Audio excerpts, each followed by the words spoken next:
Instituto Olhos da Alma Sã, Goiânia, Goiás.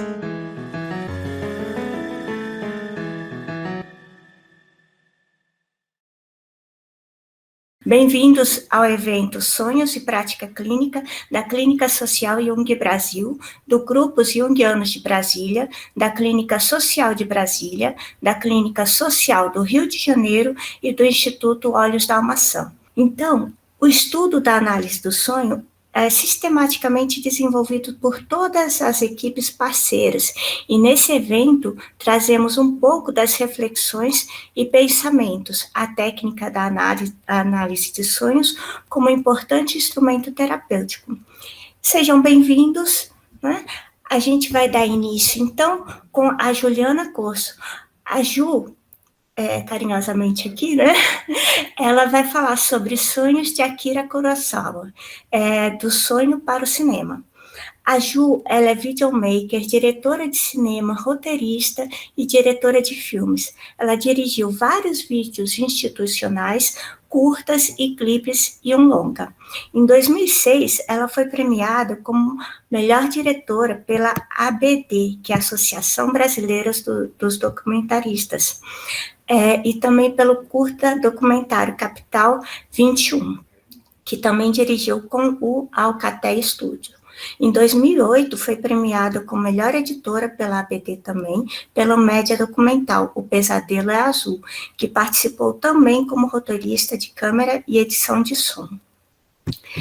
No mesmo ano, ela editou o longa de ficção Um Assalto de Fé, e que foi lançado em 2011 em circuito nacional. Em 2012, fez assistência de direção do longa documental A Pedra do Mal.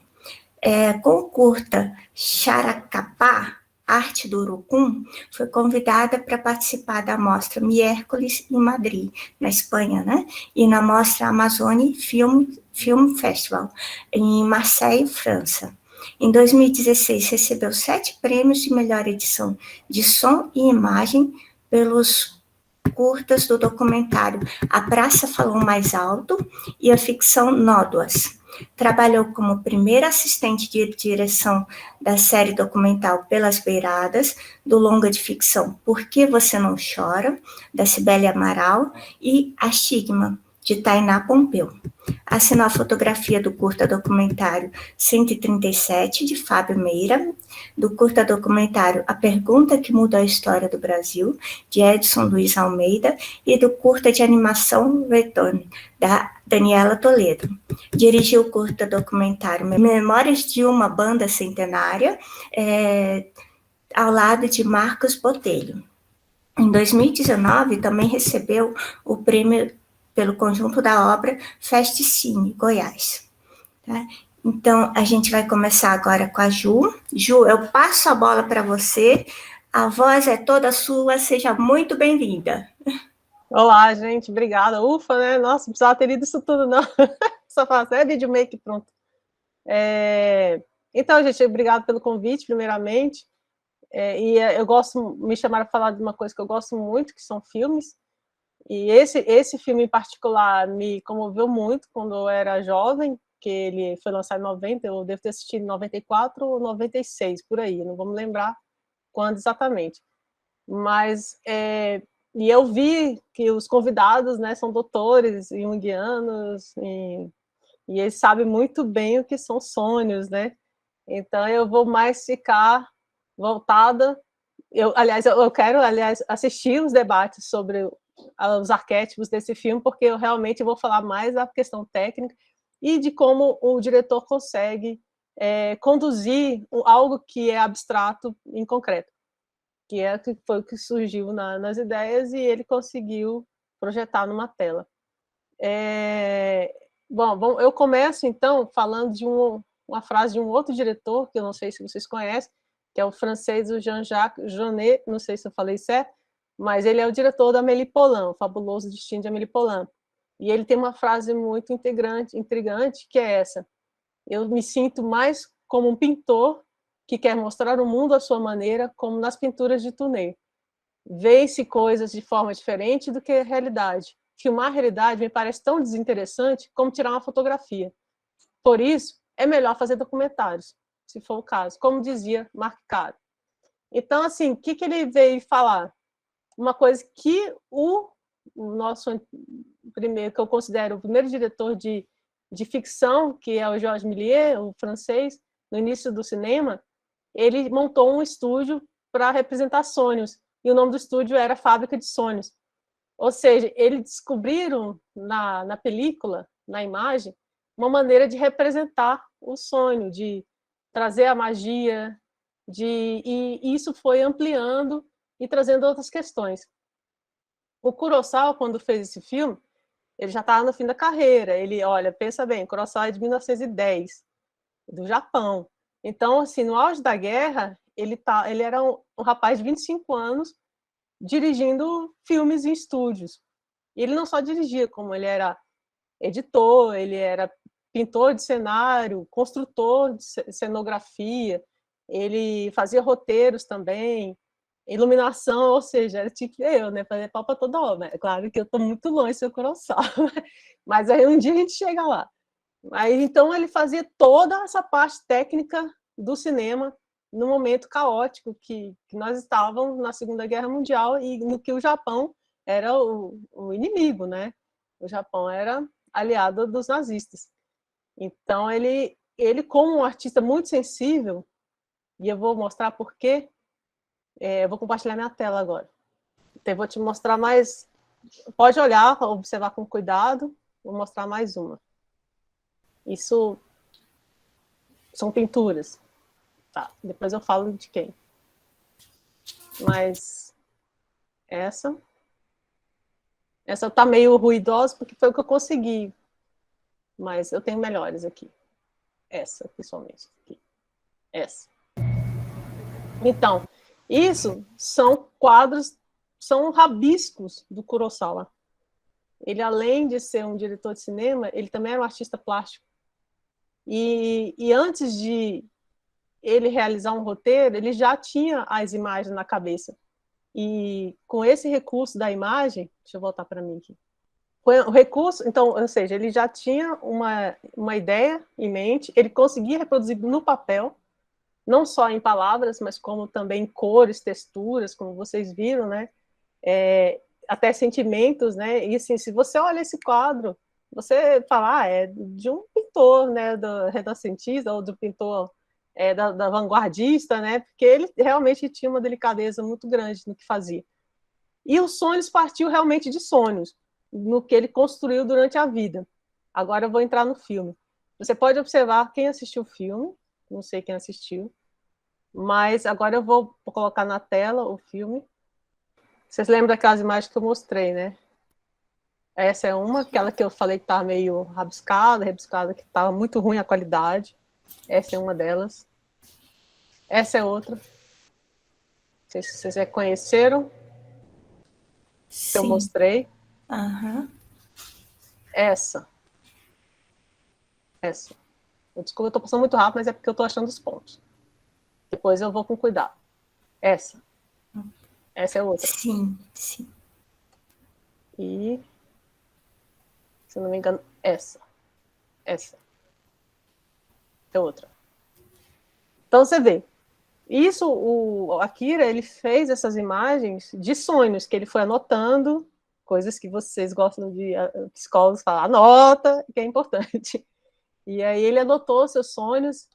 E esse filme foi fazendo, o penúltimo filme dele é esse, que ele fez com a ajuda dos americanos e ítalo-americanos, na verdade, ítalo-americanos e judeus americanos, que é o Steven Spielberg, George Lucas, o Scorsese, Martin Scorsese e Francis Ford Coppola.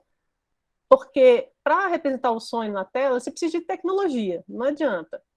Você não vai conseguir, além da delicadeza de artista que ele tem, você pode ver, cada pausa que eu dou aqui é uma obra-prima. Uma obra-prima em textura, em cores. E cada representação dessa, ele cuidadosamente, ele desenhou no papel, compartilhou chegou o momento certo, ou seja, com 80 e tantos anos, ele chegou o momento certo de falar, olha, eu quero fazer um filme sobre isso. Só que ele não estava só falando de um filme, ele estava falando de uma vida, né? Uma vida inteira. E você pode ver, começa a história com uma criança, esse menino, quem assistiu, Quem não assistiu, são 8 episódios, são divididos em pesadelos e sonhos oníricos, que não tem como, não tem fim. Então, você fica na dúvida como é que vai terminar o episódio. Nesse episódio, no caso, tá chovendo, tem chuva com sol, né? E a mãe explica, é o acasalamento das raposas, só que elas não gostam de serem observadas. E ele vai, como toda criança curiosa, ele vai atrás. E ele vê um espetáculo belíssimo. Desculpa aqui que eu adiantei demais, né, gente? Eu não posso aqui. Um espetáculo belíssimo, que é o acasalamento das raposas, representado por atores e tal, bem teatral, japonês. É bem lindo. E ele é descoberto. E quando ele volta para casa, a mãe fala, olha, uma raposa esteve aqui e falou que você está muito magoado com você e me entregou isso. Ou seja, uma faca, não sei o nome exato desse instrumento. E você tem que pedir desculpas ou então você tem que se matar. Imagina, fala isso para uma criança. Isso, eu acho que vocês que trabalham com o onírico, que se entendem melhor que eu, sabe que essa é a criança Kurosawa, né? Que partiu para um mundo, um universo, ou seja, ele veio para os Estados Unidos fazer filme, se aventurou. Então, esses sonhos dele representam muito a angústia, o caminho que ele traçou e a beleza que ele criou, né, no cinema também. O caminho do desconhecido, em busca do arco-íris. Então, nesse episódio, ele não sabe se ele se mata ou não.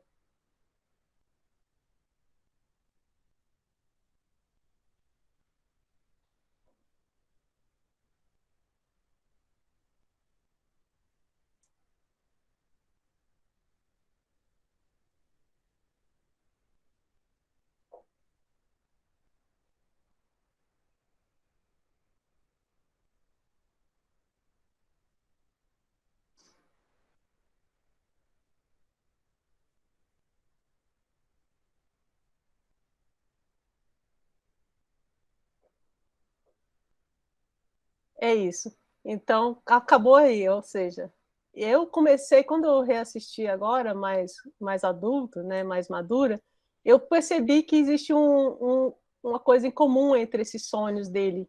Aqui vem o outro rapaz, outro garoto, já um pouquinho mais velho, que ele chora pela família ter decepado todas as pessegueiras que eles tinham do terreno, ou da natureza em si, porque aquele é tudo muito mais amplo do que um território. Então, a família, a tradição, tirou todas as pessegueiras e matou uma coisa bela, que era o ritual da fertilidade delas. E essa criança chora pela perda da natureza, mas é agraciada com uma esperança no final, depois da dança. Esse aqui são bonecos representantes da festa das pessegueiras. E no final ele é agraciado com uma esperança. Depois de todas as pessegueiras decepadas, resta uma esperança, um pé de pessegueira que pode fazer um futuro melhor. Ou seja, esses 2 primeiros episódios a gente vê a angústia, o choro, a morte, mas ao mesmo tempo a gente vê uma esperança, um arco-íris ou um resquício de futuro.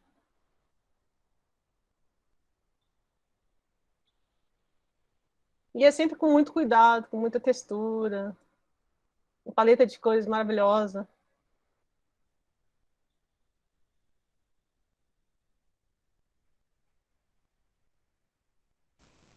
Então, o próximo episódio, Nevasca, agora já são homens, né? Já adulto, já é outra fase da maturidade de Kurosawa. E eles não tem diálogos aqui, eles estão tentando sobreviver a uma nevasca, sem fôlego já. E eles acabam meio que se entregando, né? Um momento de que não tem mais como saída. E eis que vem uma entidade que, para mim, assim, não sei, eu acho que vocês vão explicar melhor para mim. Ao meu ver, é a própria morte que veio visitá-los.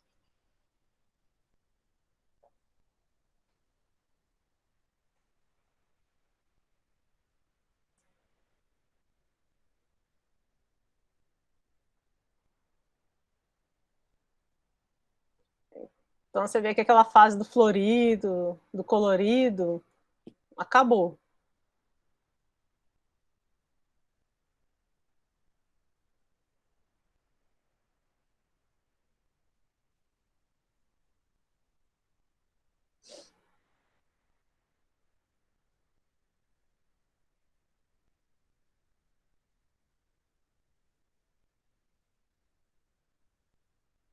E essa entidade cuida dele até certo ponto.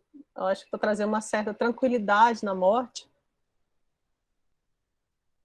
E ele está se entregando, mas de repente ele fala: não, não, peraí, calma. Não é bem isso que eu quero, não. Ele acordou daquela tranquilidade que ela estava prometendo para ele e lutou.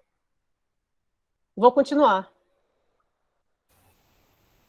Mas é tudo muito bonito esteticamente, né?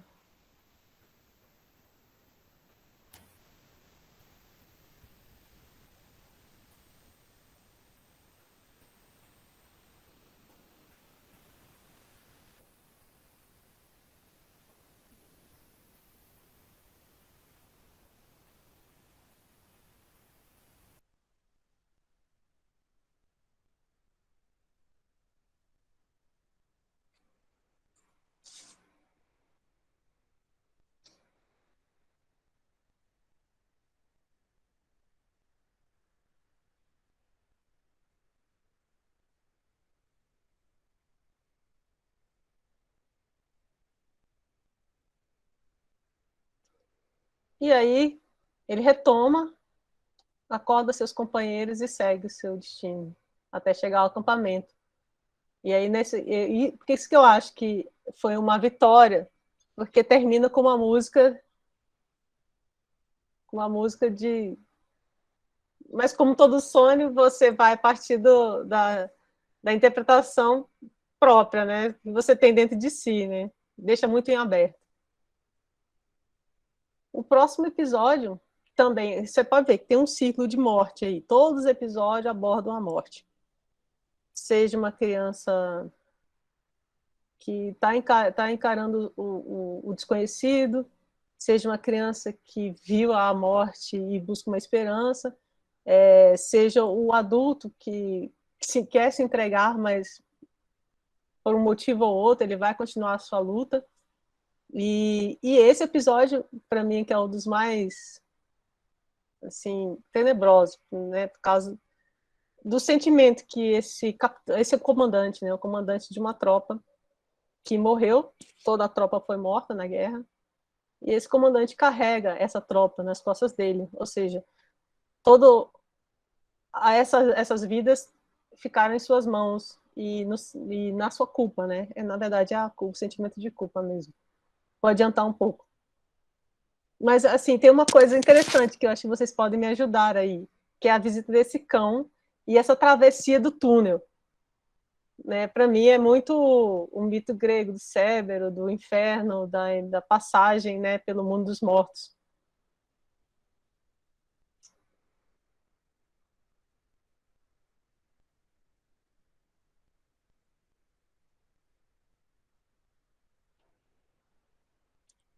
E você vê que eles jogaram uma luz vermelha, né, no cão, então ele é quente. Ou seja, por isso para mim que reforçou a ideia do Cérebro.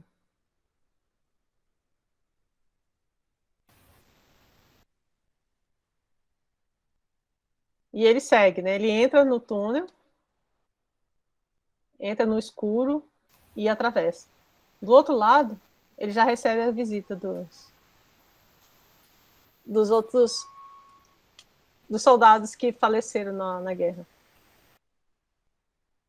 E aqui eu acho que é um ponto máximo do filme, é que ele fala do sonho.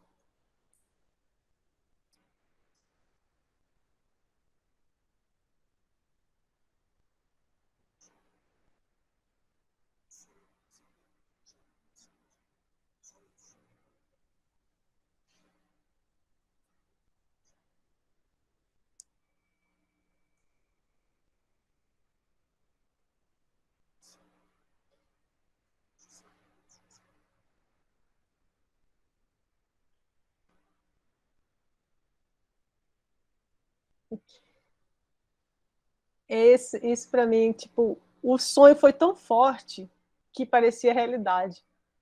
É o filme em si, o sonho foi tão forte que se tornou realidade no caso de Kurosawa. No caso do personagem, ele fez uma travessia no qual ele acredita ainda que ele está vivo e que a família dele está esperando ele.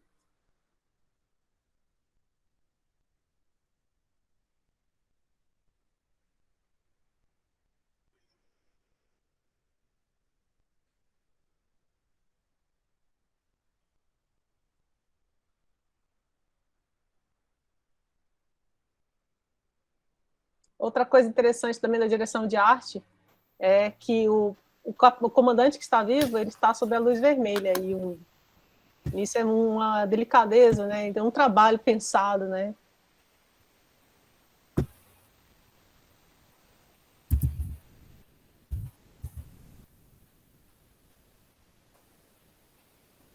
Seguimos, então, aqui.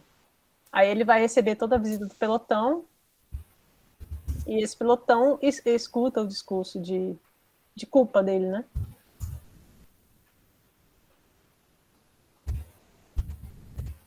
Lembra que eu falei que o Kurosawa estava com os 25 anos já trabalhando com cinema na época da guerra. Ele não batalhou, ele não pegou em armas, não foi a campo, mas ele sentiu tudo como um artista que ele é. Ele sentiu e conseguiu representar isso em seus filmes, como o Rashomon, Sete Samurais, Dessu Sala, e nos agraciou com essa parte onírica dos sonhos, mostrando a angústia dele também. E é isso. E aí ele manda o pelotão seguir, e o pelotão segue para o seu mundo dos mortos, enquanto o Seba vem os visitá-los de novo, né? Expulsá-lo daí da entrada. Ai, desculpa, pulei aqui. O cachorro vem, expulsa ele, vai embora, segue sua vida. Então, e vemos outra coincidência do filme, não é coincidência, nunca é coincidência, é que os personagens, os homens, o masculino, o adulto, é o mesmo ator em todos os episódios. Aqui, esse para mim é o melhor. Esse foi o que me marcou na década de 90. Eu devia estar com, sei lá, nem 20 anos ainda. E eu era fã, sim, sou até hoje, de Van Gogh. E a maneira que eles representaram você adentrar a arte, fisicamente, no caso aqui. Então, deixou de ser uma alegoria e por isso que me encantou na hora. Poxa, era o que eu queria, entrar dentro de um quadro de Van Gogh. Entrar dentro do sonho do artista. Então, é aqui que se encontra a metalinguagem do filme. O trabalho de Kurosawa e o trabalho de Van Gogh. Dois artistas em áreas diferentes, com alguma semelhança, porque está lidando com o mundo visto representado pela sua própria visão. O jeito que Van Gogh viu o mundo estão nos seus quadros, o jeito que Kurosawa viu o mundo estão nos seus filmes. E esse, para mim, é um dos mais apaixonantes. Tá aqui, é aqui que ele vai começar a entrar, ele vê quadro por quadro, mas eu vou direto na cena que eu falei, que encanta, que é você entrar no quadro.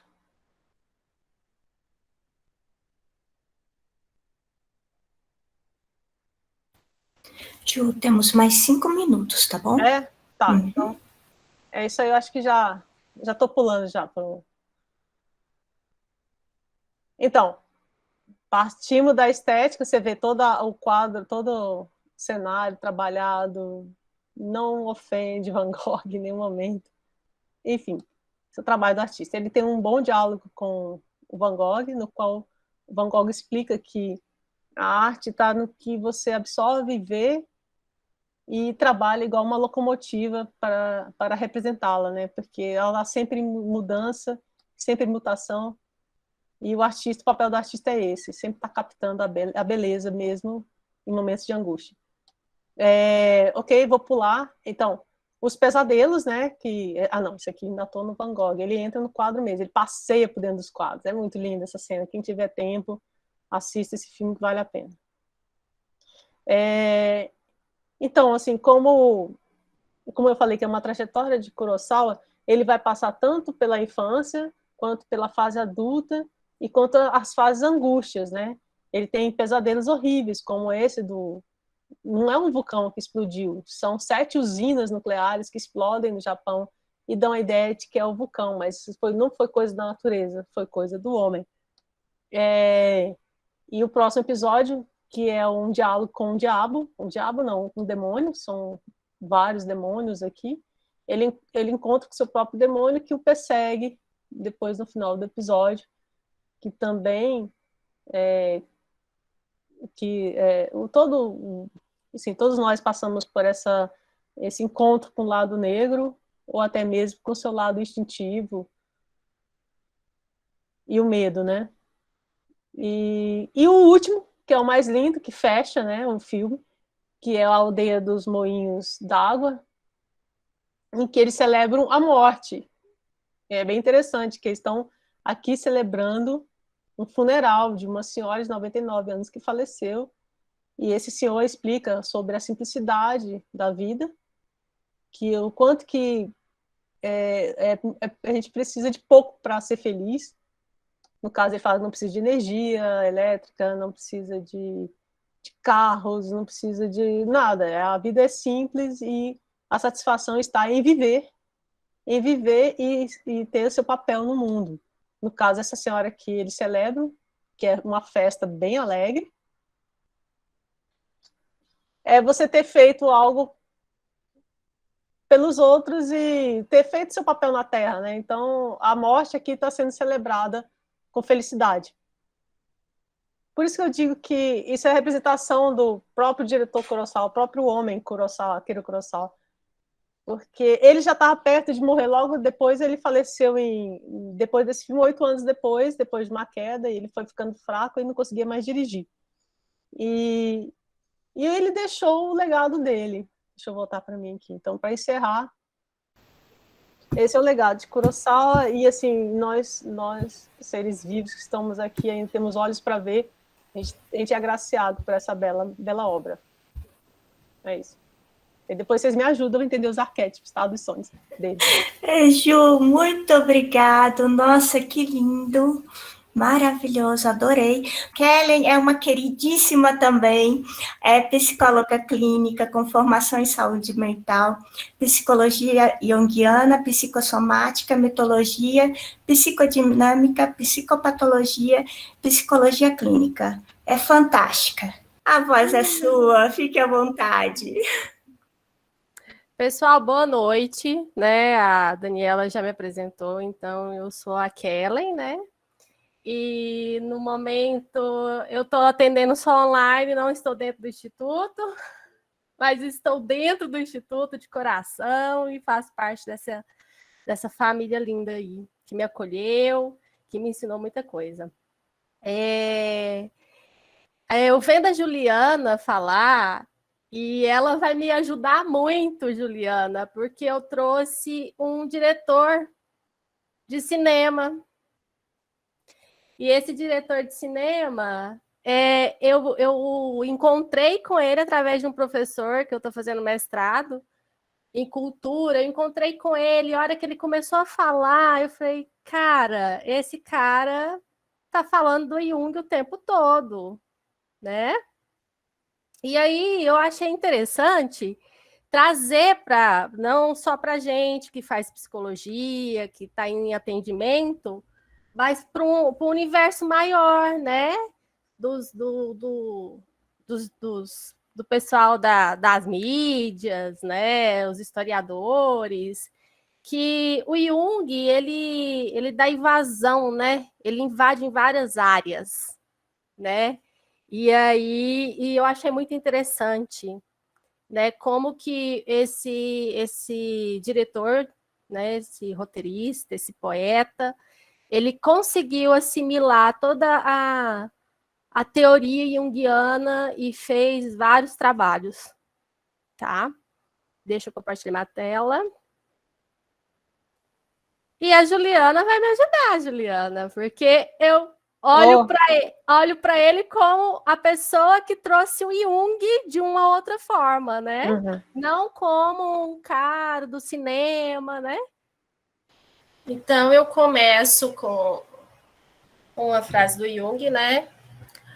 O que somos é tão mais forte do que nossas medíocres palavras.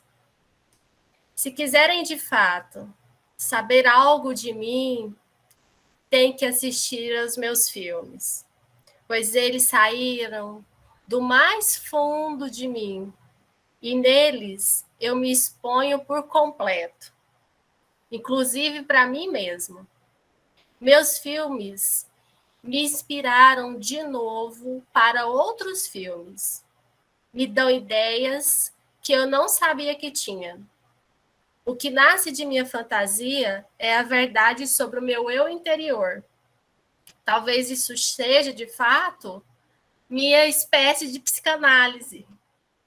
Quando roda um filme, é quase como se eu mesmo me entrevistasse. Este é o roteirista, diretor. O nome dele ele é um italiano, né? O Federico Fellini, né?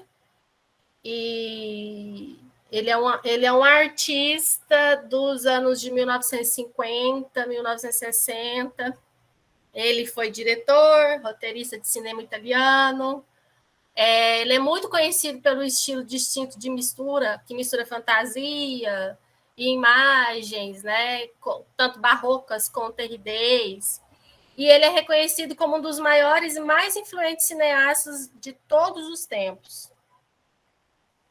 E eu achei muito interessante, quando eu conheci um pouco dele, é que eu conheci através de um filme que o professor apresentou.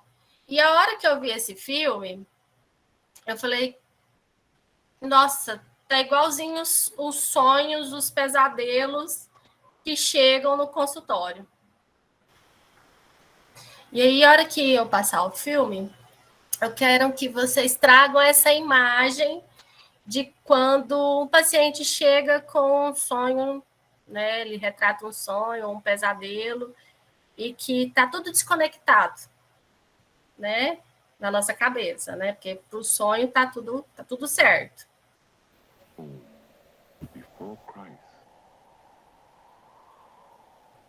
after Bellini.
E aí? Muita confusão, né? Satiricon. E aí, quando eu vi esse filme, esse trailer, né, eu falei, nossa, parece um sonho, parece sonho que os pacientes chegam e que de repente está num cenário e depois muda o cenário, né? E a gente morrendo, e é sangue, né? Ou eu tô transando com um monte de mulher. Então, assim, ele traz muito, né, esse conteúdo onírico para o cinema. Foi o que eu achei bacana nele, né? Porque a gente tenta trazer uma conexão, né? Sempre tem um enredo, né? Mas a hora que a gente vê e aí a gente coloca dentro do sonho, né?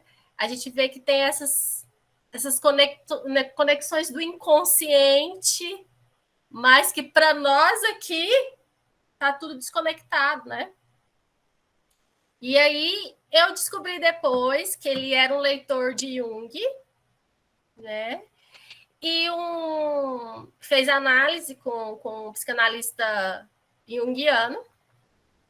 E depois que ele conheceu Jung, ele deu um insight, assim. Deixa eu compartilhar a tela direito. E aí, então, tem algumas falas aqui que traz uma mescla do Fellini com Jung, né? Precisamos seguir os sinais que aparecem no nosso sonho. Essa é uma frase que o Fellini traz. Ele fala que através dos sonhos dele, ele desfez de muitos conceitos, né? E o Jung vem, né? Não podemos nos permitir nenhuma ingenuidade no estudo dos sonhos. Eles têm sua origem em um espírito que não é bem humano, e sim um sopro da natureza.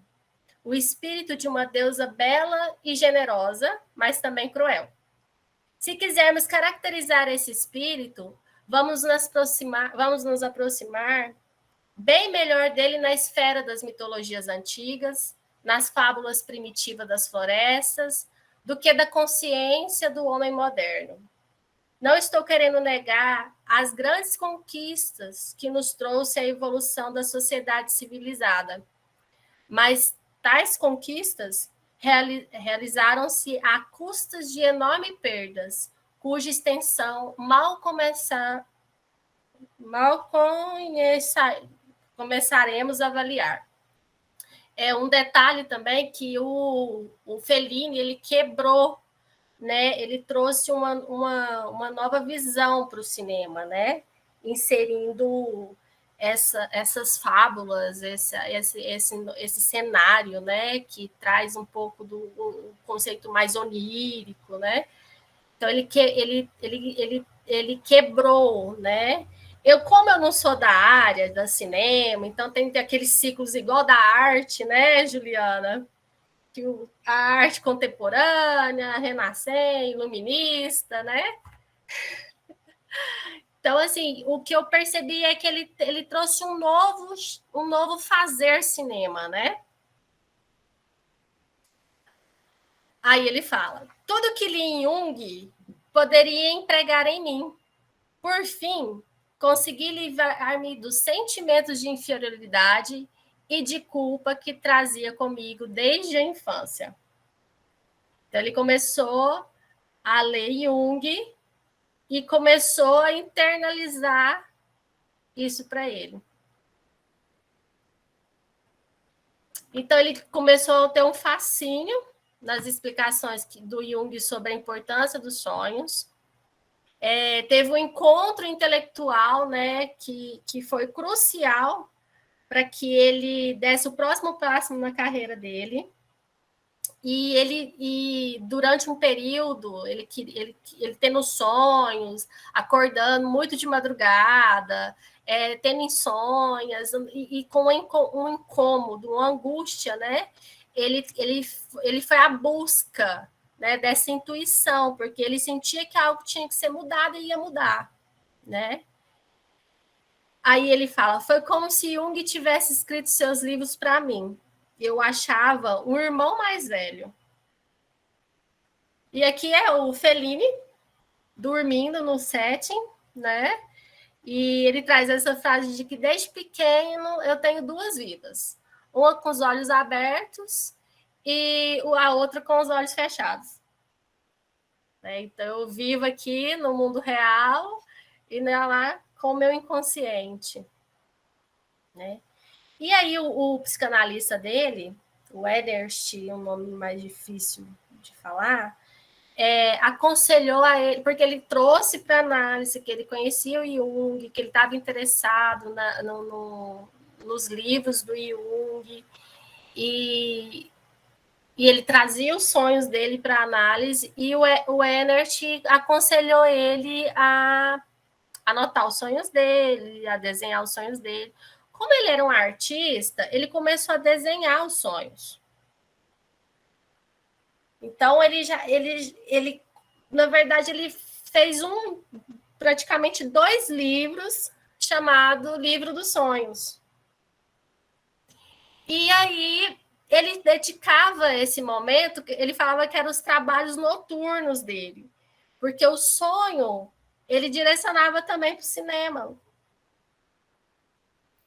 Ele direcionava para o cinema. Então, todos os sonhos dele, ele revela um pouco dele totalmente nos filmes que ele faz. Né? E aqui fala, né? Ele consulta o Ernst e se apaixona pela obra de Jung, e o psicanalista encoraja ele de desenhar. E ele transcreveu seus sonhos entre 1930 e 1990. Ele ficou 30 anos fazendo o desenho dos sonhos dele. Né? Aí eu fico assim, nossa, se eu tivesse paciente, que desenhasse o sonho assim, fizesse essa lista, essa partinha, nossa, ia desenvolver na análise muito, né? Porque às vezes a gente chega assim, você sonhou? Não, não sonhei. Não sonhei. Né?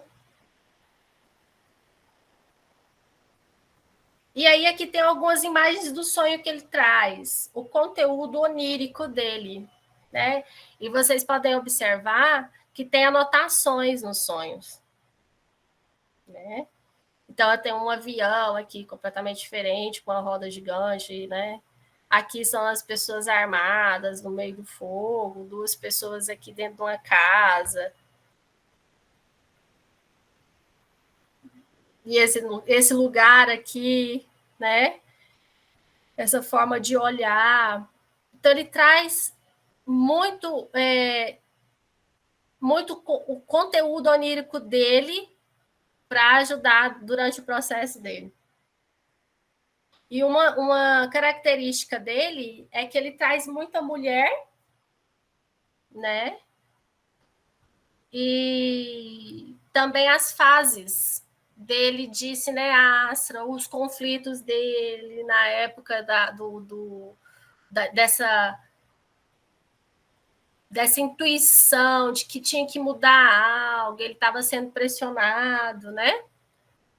E aí ele traz nesses sonhos.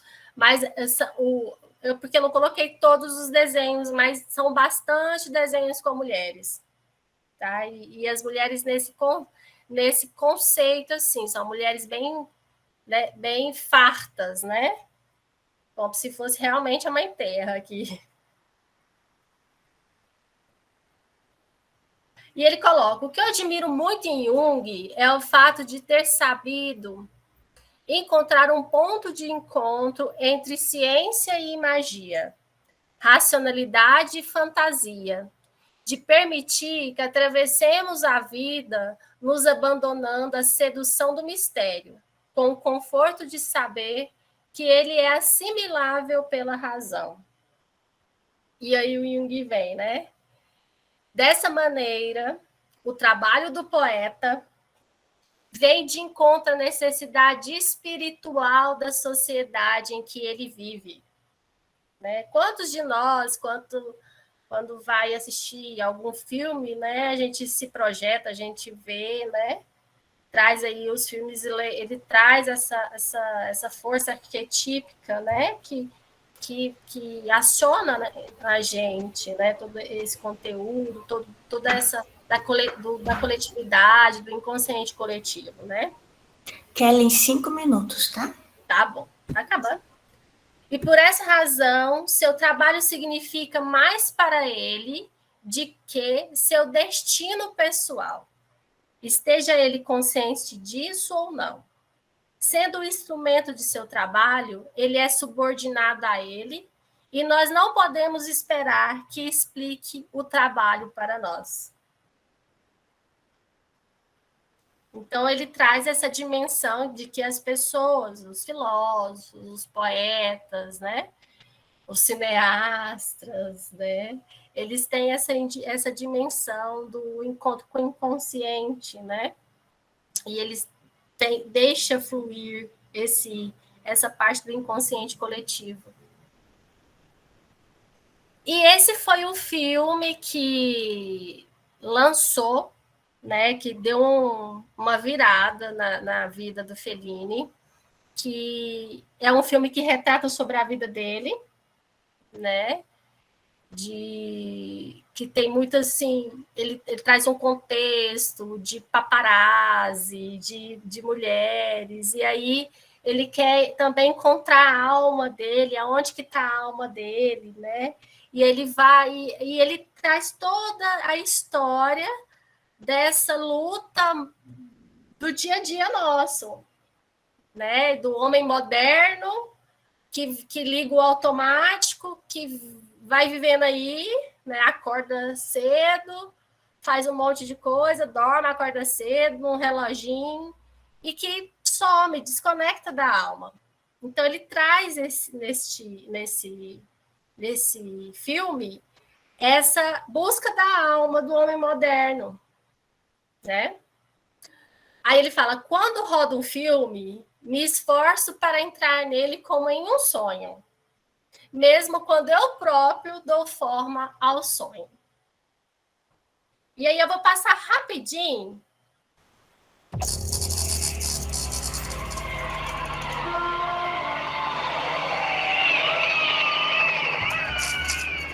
A me invece Roma piace moltissimo. Spesso è schiuma e via da qui. Questi sono a spandere bene. What's the thing you like most in life? Love, love, and love.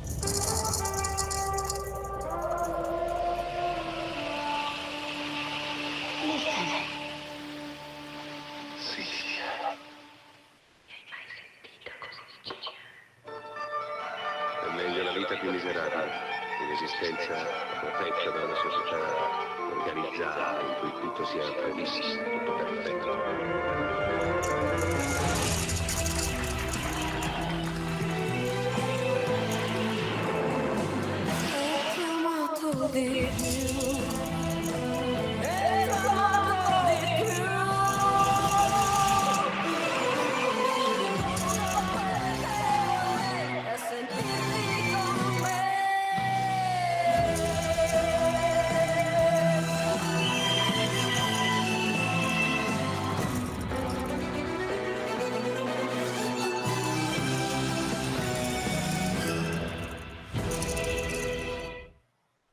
Então é isso, pessoal. Fantástico, dicas de cinema todas perfeitas, muito legal, gostei muito. Então, vou chamar o Léo aqui, né? Gente, hoje vocês estão demais, nossa, né? Então tá, o Léo, ele vai falar sobre os sonhos e mitologia, apontamentos sobre os deuses do sono e do sonho nas mitologias mundiais. O professor Leonardo Tondato, né, que a gente chama aqui carinhosamente de Léo, né, é psicólogo, historiador, filósofo, especialista em psicoterapia junguiana, especialista em psicanálise dos contos de fadas, especialista em mitologia criativa, contos de fada e psicologia analítica. mestre em gerontologia social, membro do corpo docente e de supervisores do Instituto Olhos da Maçã, membro efetivo da Sociedade Brasileira de Estudos Clássicos, da Associação Brasileira de Estudos Medievais, da Associação Nacional de História, da Sociedade Brasileira de Geriatria e Gerontologia e da Associação Brasileira de Estudos Africanos. É diretor clínico da ONG Or Avron, docente de cursos de especialização em Jung e também embaixador do site Minuto Otaku. Léo, a voz é sua, a palavra é sua, sinta-se à vontade. Que gostoso, tudo bom, Dani? Tudo bom, pessoal? Boa noite, que bom vê-los e vê-las, que prazer. Primeiramente, é de novo um grande prazer estar aqui compartilhando saberes, pensando junto, refletindo sobre a teoria e a prática, né? E a Kellen estava falando, eu estava pensando, belíssima apresentação, Kellen, gostei muito, viu? Gente, vocês são os amores. Mas voltando, o que acontece? Em um dos slides da Kellen, ela estava falando justamente dos motivos míticos, né? Aí mais primitivos. Então, eu fiquei pensando quando montei minha fala, né? Tudo bem, nós falamos da mitologia, nós falamos em mitologia grega, eu brinco, falo, o Jungiano adora falar em mitologia grega, né? E o que acontece? Mas nós temos deuses aí, do sono e do sonho, nas mitologias mundiais, né? Para a gente sair além da Grécia, Roma e enfim, né? Deuses que são específicos sobre essa temática. Né? Por quê? Ora, nós sabemos que os sonhos são peça-chave e fundamental nos estudos do Jung, no trabalho clínico da tópica junguiana. Né? Ele analisou milhares de sonhos. E o que ele constatou dessa análise? Que os aspectos mitológicos eles estão presentes dentro do sonho. Isso nós sabemos. Né? Essas imagens míticas, então, elas vão representar aí para a nossa consciência os princípios da forma e do significado que são expressos através dos rituais, das artes, das lendas, dos contos, né? E essas vias régias para o inconsciente coletivo, tá? E suas manifestações culturais que são diferentes, né? Que vão responder, então, aos grandes temas da vida. E essas imagens, então, que nós sabemos que são carregadas desses conteúdos arquetípicos, elas descrevem, elas orientam, proporcionam significados, né? Eu também acho, viu, Kellen, se todo mundo desenhasse os sonhos como Fellini, nossa, seria uma mão na chupeta o nosso trabalho. Né? Seria uma facilidade, seria bom demais. E o que acontece? Essas imagens, elas descrevem, elas orientam, elas trazem significado, né? Lembrando sempre que dentro da ótica junguiana o símbolo ele é inesgotável, né? Por isso que nós analisamos e não o interpretamos, tá? E são potentes, né, dentro de si. E esses motivos mitológicos, né, aparecendo nos sonhos, eles trazem, claro, uma grande força, esse tom peculiar, nós falamos tanto do luminoso, né? Esses aspectos míticos, eles trazem essa luminosidade, né?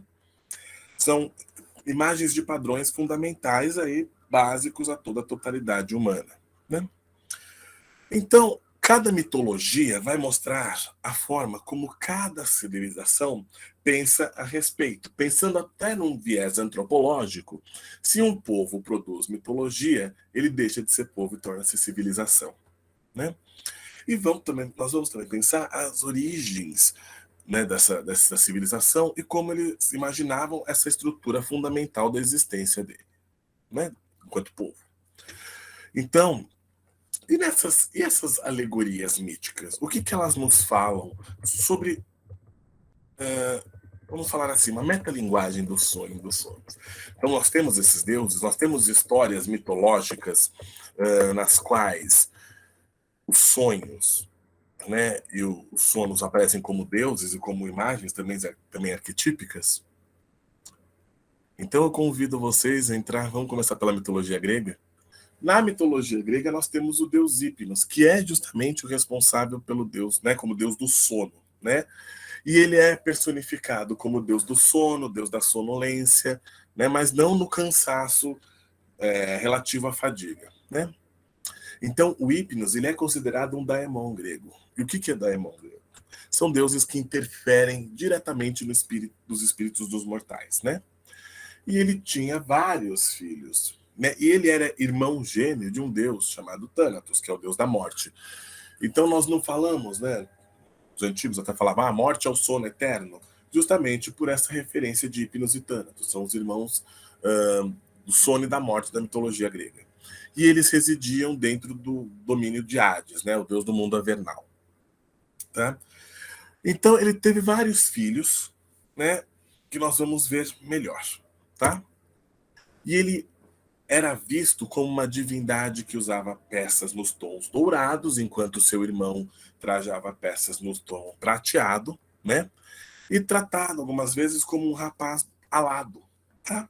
Com uma flauta nos lábios, tocando doces melodias para embalar então os homens, né, levá-los ao seu sono, tá? Um dos deuses que é filho do Hipnos, Morfeu, né? Eu geralmente quando eu vou dormir eu falo, vou para os braços de Morfeu, né? E lá ficarei. Morfeu é justamente, que não é o Morfeu do Matrix, é o deus dos sonhos, né? Mas tem até uma referência, na verdade, se a gente for pensar, né? É um dos principais deuses chamado Oneiros, ou Orinos, que eram os filhos de Hipnos, tá? Que iam falar sobre aspectos diferentes dentro do sono e do sonho, né? Ele também era representado de uma forma alada, tá? Ele voava rápido de uma maneira silenciosa, e ele chegava em qualquer lugar, a qualquer momento. E qual que era a tarefa de Morfeu? Né? Ele justamente induzia os sonhos a quem dormia, tá? E adotava essa aparência humana para se mostrar nos sonhos, tá? Os entes queridos também, permitindo então aos mortais fugir por um momento do olhar dos deuses dentro dessa concepção grega, né? E poder desfrutar dos seus sonhos, tá? E ele dorme numa cama de ébano, em uma gruta pouco iluminada, né? Rodeado de flores de dormideira, tá? Pensem nisso enquanto uma imagem, olha que imagem gostosa, né? Então, Morfeu, ele se ocupa somente de elementos humanos dentro do sonho, tá? Uma questão importante do deus Morfeu, da palavra, né, que Morfeu, desse deus, vem a palavra morfina, tá? E justamente com as propriedades de retirar a dor, né, e de induzir a sonolência e ter efeitos muito análogos aos dos sonhos, tá?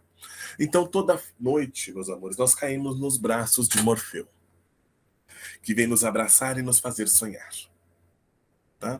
Então, quando nós dormimos bem, nós estamos nos braços de Morfeu. Outro dos oneiros, o Ícelo, tá? É um dos oneiros, como eu falei para vocês, e que é a personificação do ato, né, de sonhar, tá? Ele é filho de Nix, que é a deusa da noite, né, que é a deusa primordial da noite, na mitologia grega, tá? Com Érebo, que é a personificação da escuridão, né?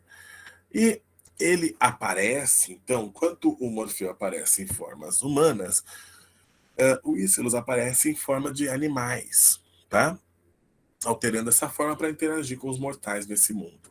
E também a personificação dos pesadelos, né? Aparecendo também de maneira animal ou de monstros, tá? Fântaso, esse vai dar origem à fantasia, né?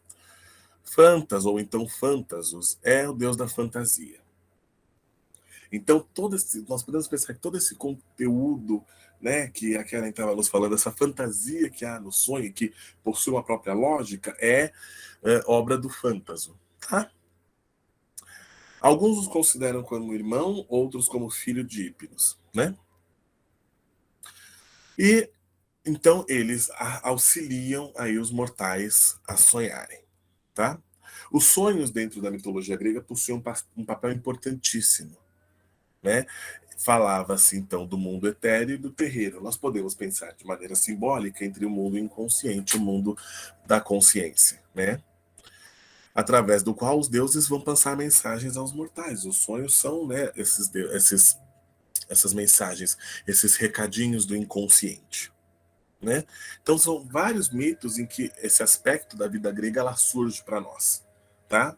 Com um herói que vai dormir lá num templo consagrado a um deus, e aí surge esse sonho, e aí ele tem uma saída heróica para sua citação, tá?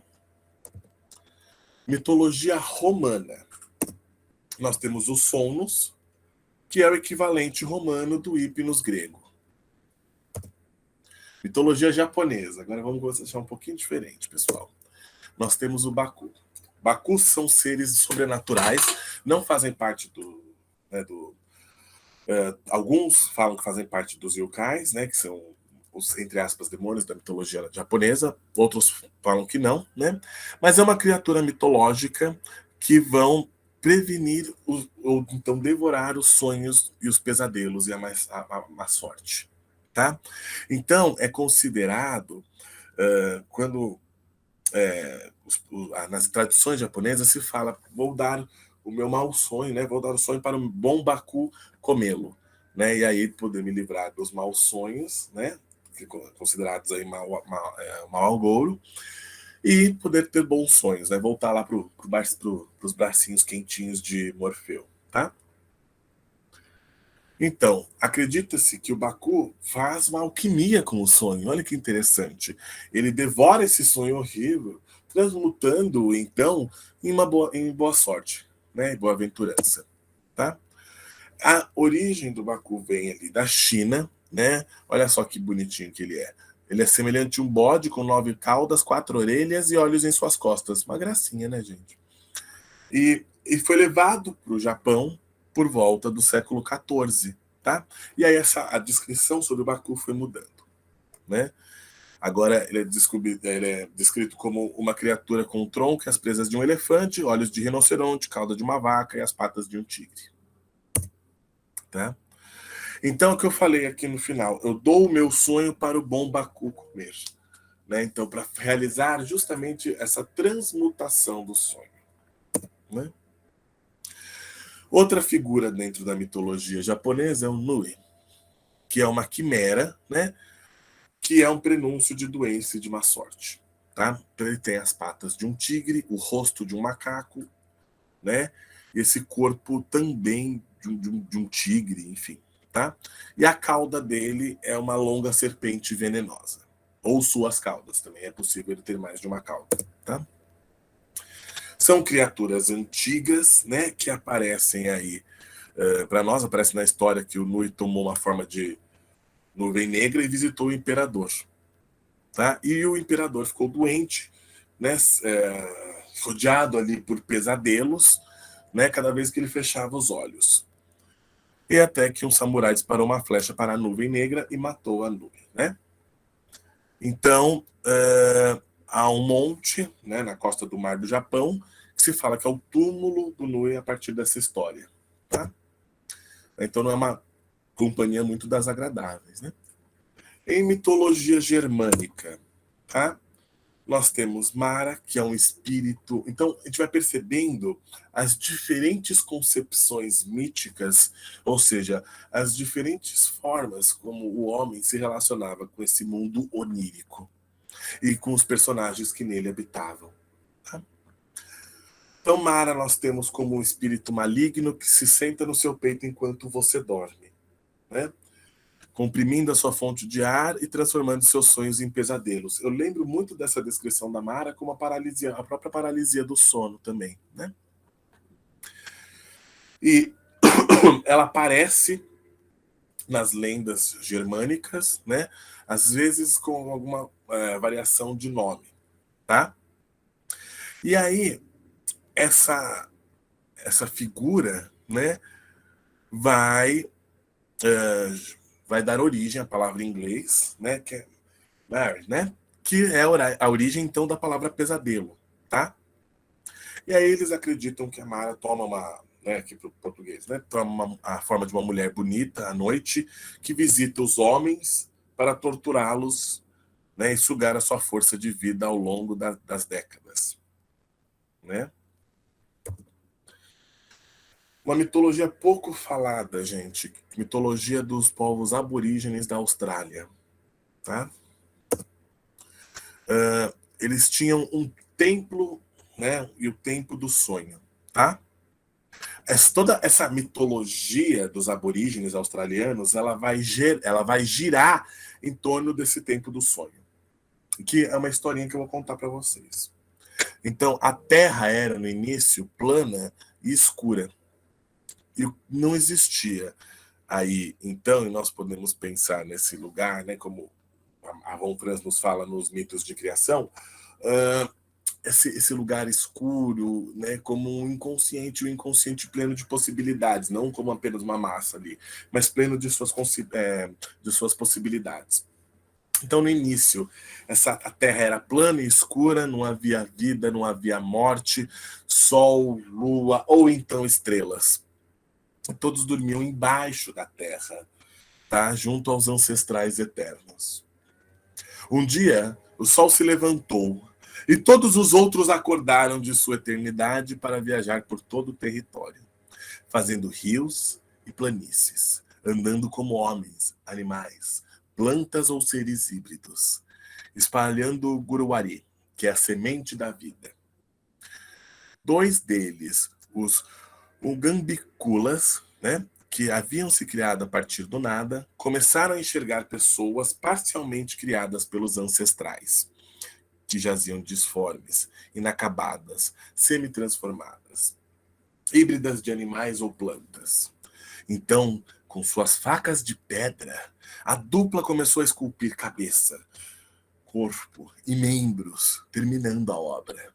Por essa razão, acredita-se, né, e isso é muito forte dentro dos costumes tribais, que todo ser humano possui um totem, ou um animal, ou um vegetal, de onde ele foi esculpido. Tudo finalizado, os ancestrais voltam ao tempo do sonho. Alguns se transformam, então, em rochas e árvores para marcar o caminho sagrado que eles uma vez fizeram para realizar o feito da criação, né? E o tempo do sonho, na verdade, vai nos remeter a um período da história passada. Mas é uma amálgama, né? Porque ele está presente sempre, e ele é reeditado nos rituais sagrados, tá? Os sacerdotes, então, tornam-se ancestrais nessas cerimônias e contam essas viagens pelo território australiano, tal como a formação do povo e do lugar que geograficamente eles ocupam. Tá? Bonita história, né? Linda. Léo, 10 minutos. Maravilha. Acho que eu consigo. Mitologia asteca, tá? Mitologia pré-colombiana, que são pouco falado, né? Acho que um dos nossos complexos culturais é não falar das questões da América também, né? Então, na América como um todo, né? E também da América do Sul. Mitologia asteca, tá? Que nós temos um deus que vai personificar o sonho, tá? É uma divindade noturna, né? Que vai governar justamente também o sonho e os seus distúrbios, como tanto o sono e o sonho como a insônia. Tá? E olha que interessante de quem esse Deus é irmão, lembrando um pouco da própria concepção grega, né? Ele é Deus do suicídio, ele é irmão do Deus do suicídio, do homicídio, das mortes súbitas, da doença, do acidente e o Deus da velhice. A gente vai observando envelhecer em algumas mitologias. Para os astecas, envelhecer era sinônimo de decrepitude, tá?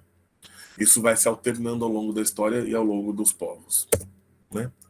Mitologia nórdica, tá?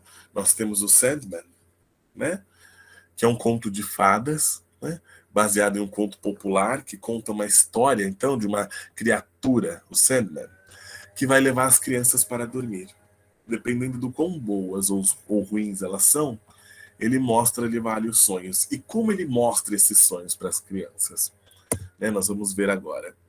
Sobre cada braço ele carrega um guarda-chuva. Então, um dos seus braços Guarda-chuva rodeado de imagens interiores, né? E olha, gente, tem tudo a ver, né, com o que nós estamos falando, com o nosso evento, com o que nós estamos tratando, pensando na questão do sonho e na sua importância para a psicologia analítica, né? Então, em um dos braços, ele espalha pelas boas crianças, né, que vão sonhar belas histórias durante a noite, tá? E para a criança que é mal educada, que não se comportou, tá?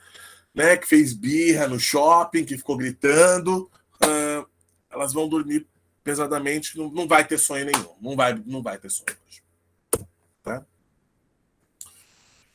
E a própria questão do nome, né, Olé Lukoje, é composto de duas partes. O Olé é o nome masculino dinamarquês comum, e Lukoje é composto de palavras dinamarquesas que nos falam sobre fechar e olho, tá?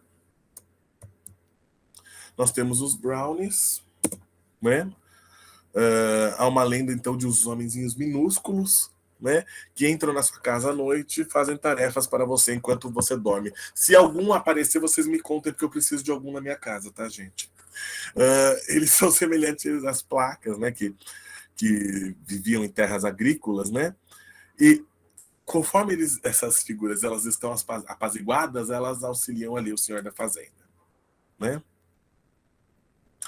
Então, eles são bem-humorados, né, não gostam de ser vistos pelos seres humanos, né, e esperam justamente a hora do sono para eles entrar. Tá? Ó, anotem aí, eles gostam de mingau e leite, gente. Tá? Na mitologia celta, nós também temos uma história que envolve o sonho, tá? Que é o Angus Mac Oc, que esse nome, né, significa o filho mais jovem. A mitologia celta é riquíssima, gente, de figuras, de simbolismos, muito profunda. Era filho do deus supremo do panteão celta, que é o Dagda, tá? E era o deus da juventude, o deus do amor, deus da beleza, né? Ele possui uma harpa, né, lembrando aí nesse aspecto o deus Apolo da mitologia grega, tá? Que produziu uma música de irresistível doçura, né? E os seus beijos se transformavam em pássaros que transportavam mensagens de amor poético, né? Então, uma das lendas vai nos falar que ele se apaixonou por uma jovem que ele só viu em sonhos, tá? Ele ficou decidido a encontrá-la, né? Ele vai descobrindo quem é essa menina, né? E ele encontra a sua jovem amada perto de um lago, tá? Ela era mais alta num grupo entre 150 jovens, né? E essa menina, ela é vítima de um encanto que faz com que ela se transformasse em cisne a cada 2 anos. Né? Me fugiu agora o nome do filme, gente. Então, para poder desposá-la, né, ele precisava transformar-se em cisne durante a noite do próximo ciclo, tá? E assim ocorreu. Ele deslocou-se ao lago, né, onde se encontrava sua amada, tá? E então eles juntos, né, voaram, né, transfigurados em cisne, e voaram logo ao redor do lago por 3 vezes, cantando uma melodia que fez o mundo adormecer por 3 dias e 3 noites. E assim foram felizes para sempre. Léo, 5 minutos. 5? Maravilha. Mitologia hindu, tá? Nós temos a Maya. Maya também é considerada a questão de ilusão, né, para os hindus. A força que criou e que mantém esse universo físico, tá? O ego, o indivíduo, o meu, são considerados ilusórios, né, pertencendo à Maya, tá? Então a Maya trabalha com esse mundo da ilusão, né, quase beirando aí ao mundo onírico, tá? E aí nós temos um breve mito sobre o sonho, né? No vazio tinham inúmeras possibilidades, como eu falei, entre o ser e o não ser, né? Pensando aí simbolicamente no inconsciente, e o Brahma, que é aquele que se expande, que não tem então nem começo e nem fim, né? Pensando aí na própria questão do universo, a nível da física mesmo, né? Que está além do tempo e do espaço, de toda a compreensão e definição, decide criar. Da sua vontade, a energia criadora Brahma desabrocha. Tá? Brahma, que estava em estado latente, adormecido, então aguardava o momento de entrar em ação. Ele desperta e tem início a criação e manifestação dos universos e das galáxias e dos universos. E dos mundos, desculpem. Quando o Brahma desperta, o Om, né? O som da criação, Om, desloca essa energia, e essa energia faz com que todas as coisas, né, sejam manifestadas. E da luz, então, revela o som da forma do universo. E aí assim, né, nasce o Brahma. Tá? Nós temos o Bes na mitologia egípcia, também, que auxilia nos sonhos. Tá? O Mot, que é o deus da morte, do sono, do deserto, aquele unindo esses dois aspectos da morte e do sono, né? A morte como sono eterno. O Pazuzu, na mitologia suméria, tá? Vocês lembram dele? É o demônio do exorcista. E é representado como uma criatura de corpo humano, mas com a cabeça de um leão e de um cachorro, né? E garras ao invés de pés. Tá? Na africana, nós temos a Xabô, da família de Xangô, o Senhor da Justiça, que cuida dos sonhos, que rege a questão do feminino, muito ligada à vidência. Tá?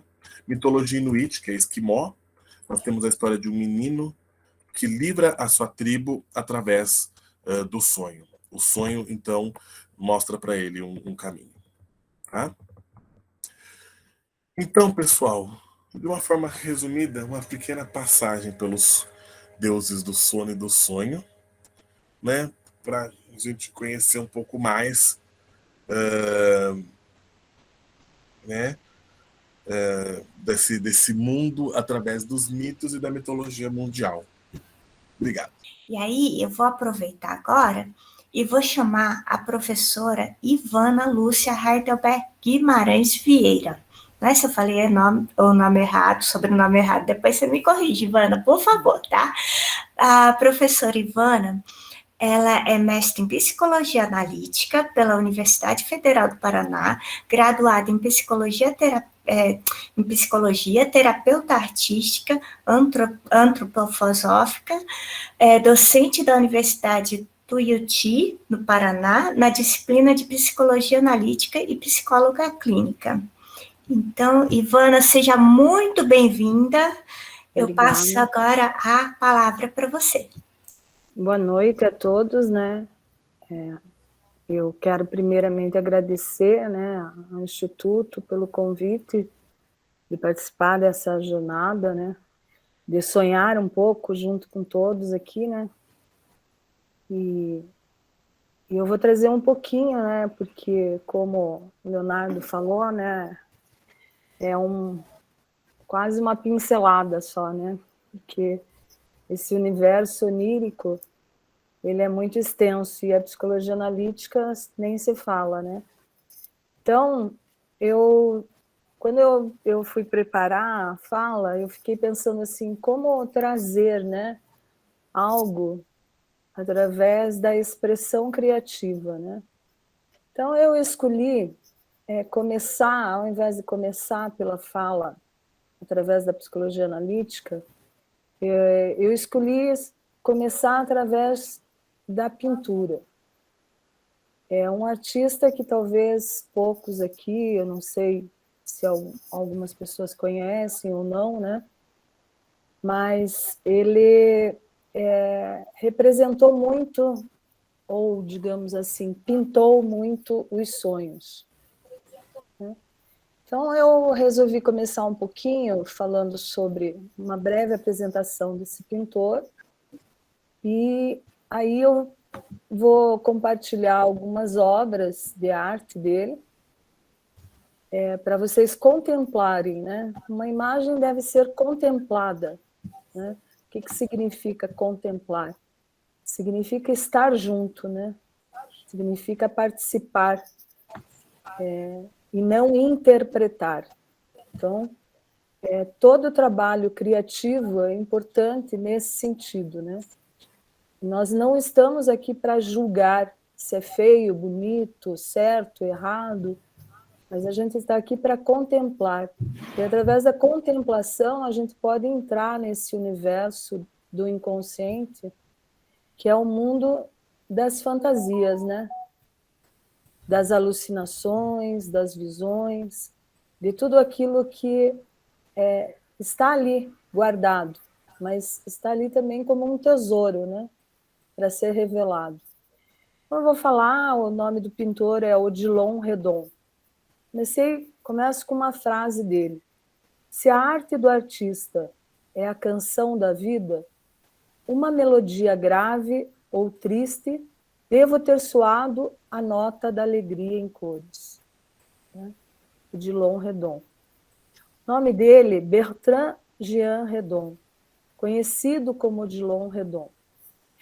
Ele nasceu em 20 de abril de 1840, em Paris, e faleceu em 6 de julho de 1916. Então, olha o detalhe, né, de quando que ele nasceu, final de um século, e início de 1900, onde nessa época estava borbulhando também a psicologia analítica já, né? Ele foi um pintor e artista gráfico francês, considerado o mais importante dos pintores do simbolismo.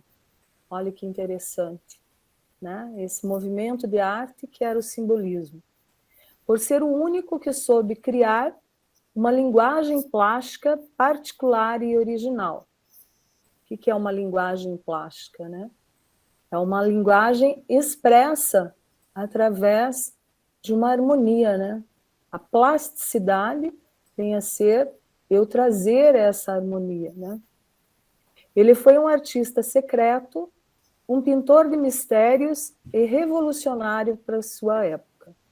Podemos defini-lo como pintor da luz, do calor e da serenidade que ele atinge na meia-idade, depois de muitos eventos trágicos e de uma infância difícil. Então, por incrível que pareça, né, parece que aquele ditado do médico ferido é o que melhor cura, né? Então, teve um início de vida doloroso, nos deixou obras incríveis. Para Redon, criar é representar o imaginário. Olha, se não entramos no mundo da psicologia junguiana, né? E ele diz, dou vida às minhas criações mais inanimadas, e minhas obras são verdadeiras e são o que elas dizem. Então, ele não quis dizer nada além do que ele sentia, né? Nas suas expressões. Suas gravuras eram feitas em diferentes técnicas, a gravura em pedra e a gravura em metal. A cor preta nessas obras aparece em todo o seu esplendor. Ali ficou N, mas é N, tá? Para ele, o preto era a cor mais importante e sincera que existe, e ninguém pode enganá-la. Ela, como a música, nos coloca no mundo do indeterminado. Então, eu entrei no mundo do inconsciente, né?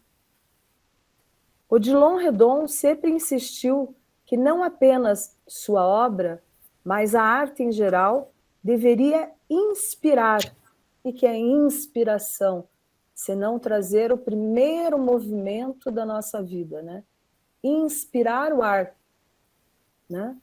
Então, ele traz a inspiração e não ser definida em nenhuma forma ou terminologia particular, sem julgamento. Para ele, o melhor era que sua obra como arte permanecesse ambígua e indefinível. Era a sua forma de dar poder ao espectador para poder observar e formar uma narrativa por si mesmo, conhecido por pintar os sonhos. Então, agora, vocês contemplem as obras, né, que ele pintou como representações oníricas, né, de imagens oníricas. Observem as cores, esse jogo de luz e cor, né, de sombra e luz, né, você pode passar. Ele pintava muito a espiritualidade, né, como representação. Então, a figura de mais a parte sagrada, né?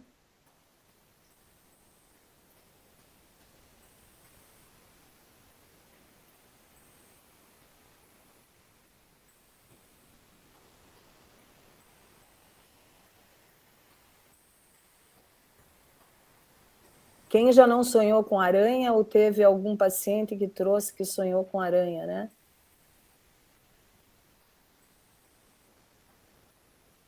O azul era uma cor que ele também colocava muito em suas obras, né?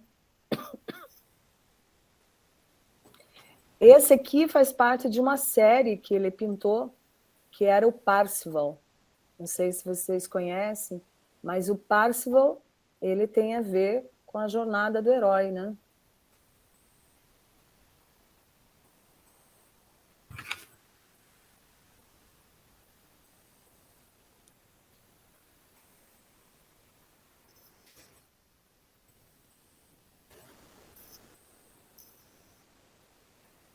Anjos ele retratava, né? E a maior parte dessas pinturas, observe que são aquarelas.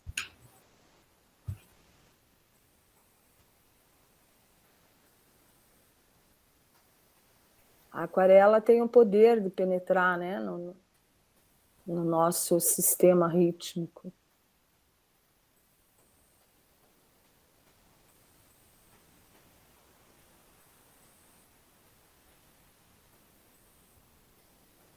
Isso aqui também é da série do Parzival, né?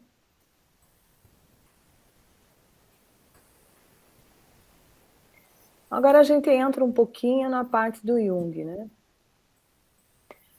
Análise de sonhos é o problema central do tratamento analítico, porque é o meio técnico mais importante para abrir um caminho para o inconsciente. Então aqui, observem que é o meio técnico, né? Instrumental. As manifestações artísticas, assim como os sonhos, nunca serão totalmente expressas na linguagem racional, mas possibilitam sensações, experiências individuais na relação entre o mundo interno e externo, através das criações produzidas pelas imagens. Refletir sobre suas manifestações permite emergir conteúdos sobre nossa existência. Sonhos e imagens que vêm de nosso fundo psíquico podem revelar nossos potenciais e nossas possibilidades, né? O nosso criar. Então, criação tem a ver com possibilidade, né? Tem a ver com a gente entrar também no aspecto da ânima, da nossa alma, né? É a nossa musa inspiradora, né? Quando nos aproximamos de nossas criações internas e do que nos dizem sobre nós mesmos, podemos refletir sobre o papel que podem desempenhar na condição de nossa vida. Os sonhos não são apenas universais e pessoais, são também circunstanciais. Para Jung, os símbolos oníricos do processo de individuação são imagens de natureza arquetípica que aparecem no sonho. Elas descrevem o processo de busca do centro, isto é, o estabelecimento de um novo centro da personalidade. Jung considerava a imaginação como uma das principais funções da psique, a expressão direta da atividade vital e a única forma pela qual a energia se manifesta na consciência. Devemos dar atenção à nossa fantasia, pois permite a simbolização. Todo o campo imaginal se manifesta através dos nossos sonhos. Os complexos se corporificam por meio das imagens. Jung sugeria a seus pacientes que pintassem os sonhos, de forma que pudessem dialogar com o material simbólico, trazendo uma realidade concreta. Dessa forma, possuem caráter terapêutico. Para Jung, a pintura pelo próprio paciente produz efeitos incontestáveis, embora esses efeitos sejam difíceis de descrever. Basta, por exemplo, que um paciente perceba que, por diversas vezes, o fato de pintar um quadro o liberta e um estado psíquico deplorável para que ele lance mão desse recurso cada vez que seu estado piora. O valor dessa descoberta é inestimável, pois é o primeiro passo para a independência, a passagem para o estado psicológico adulto. Usando esse método, se me for permitido usar esse termo, o paciente pode tornar-se independente em sua criatividade. Já não depende dos sonhos, nem dos conhecimentos do médico, pois ao pintar-se a si mesmo, digamos assim, ele está se plasmando. O que é plasmar, né? Plasmar é configurar, é trazer a forma. Então, quando nós estamos em um movimento muito inconsciente, eu preciso trazer essa imagem para a consciência para que eu possa formatar, né? Então, é só a gente imaginar, fazer uma brincadeira aqui, né, com vocês. Quem já não olhou para o céu e viu as nuvens e imaginou formas, né? Então, as nuvens estão naquele universo ali, naquela atmosfera totalmente etérica, né? São éteres, que está totalmente dissolvido. E cada vez que a gente olha, a gente imagina uma forma. Então, cada vez que eu ponho isso em prática, eu estou plasmando. Então, quando o paciente traz algo ainda muito, digamos assim, dissolvido, a imagem ela vai fazer esse papel de configurar, de plasmar. E o que significa isso na vida? Significa eu colocar um foco, né? Eu pensar sobre a imagem, eu refletir sobre as possibilidades, né? Então, essa maneira de você produzir uma expressão criativa e poder olhar para ela, traz essa relação, né? Que você vai poder falar com você mesmo. Por isso que aqui ele diz que é pintar-se a si mesmo, né? Então, as obras de arte emergem do inconsciente, revelando aspectos do pessoal e do coletivo, podendo fornecer sobre o espírito da época, sobre o tempo da humanidade. O que eu quis dizer aqui, né? Que se a gente pensar, né, que como é que nós podemos reconhecer a historicidade do ser humano, né? É através da arte, da literatura, da música, né? É o que fica eternizado. Então, a arte, desde o tempo lá das cavernas, né? Desde a pré-história, que já se fazia, né? Simbolização nas paredes, né? Que são as pinturas rupestres, a gente consegue identificar como que era o espírito daquela cultura, daquela comunidade, daquele povo, né? Então, os movimentos artísticos, eles vêm para trazer também o poder de você criticar, colocar, conceituar, trazer um pouco dessa relação com a sociedade, né? E aqui esse espírito da época é o que vai representar. Então, vamos imaginar aqui, né, se eu pudesse representar em imagem qual é o meu sentimento da pandemia, né? Isso eu pedi para os meus alunos recentemente, né?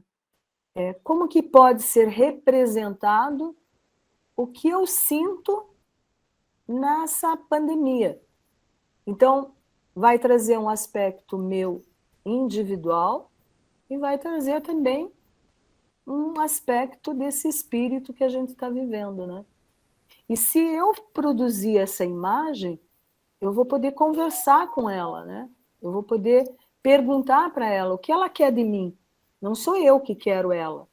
É ela que quer alguma coisa de mim, né? Então, eu vou poder reconhecer que esses aspectos fazem parte do meu campo imaginal, né? E ali está o mais criativo que eu posso trazer para fora. Para Jung, a imagem e seus significados são idênticos.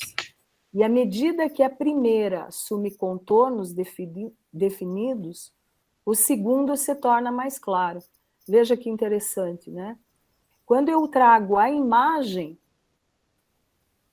eu vou ter um contorno sobre ela. Mas quando ela se define como imagem, e eu tenho a possibilidade de dizer, ela me pertence, eu posso transformá-la, e aí se torna terapêutico. Então, por exemplo, na terapia artística, a gente trabalha muito também, inicialmente, antes do processo de pintura, a pessoa é chamada, né, a fazer desenhos de forma, para trazer uma concentração do eu, uma presença. Quando ela traz uma impressão no papel, que é o desenho, a gente tem que pensar assim, ela nos dá a possibilidade de olhar para ela e poder dar um diagnóstico. Em que sentido? Por exemplo, eu faço uma cruz no papel. Se essa minha cruz está torta em algum momento, eu vou dizer assim, para mim mesma, eu vou olhar como terapeuta e vou ver, existe uma desarmonia, né? Se eu dou uma outra folha para o paciente, ele vai fazer outra vez isso. Ele não vai ter a memória do que ele fez. Então, o que eu faço? Ou que todos nós que trabalhamos com essa parte, né, da terapia artística proporcionamos. Eu peço, geralmente, para o paciente fazer ou em carvão ou giz de cera, com a cor mais clara, sempre começando, e ele não vai apagar essa forma do papel. Ele vai simplesmente limpar com papel toalha, vamos supor. Isso significa que vai ficar a memória no papel do que eu fiz. Eu não vou apagar tudo. Aí eu vou pedir para ele fazer novamente. E ele, através daquela memória que ficou, ele vai buscar a orientação. E quanto mais ele apaga, mais ele traz a forma correta. Então, primeiro o diagnóstico. Depois eu peço para ele transformar. Ele transformou essas formas através da memória. Quando ele transforma, está ocorrendo o terapêutico, né? Então a gente tem que imaginar que isso pode ser levado para tudo, né? Num certo sentido, quando eu trabalho com a expressão criativa. E até mesmo no verbal, né? Quando a pessoa traz, vai reverberar nela mesma, e a partir daí ela vai ter a possibilidade, ainda não existe o terapêutico, existe a possibilidade de proporcionar o terapêutico.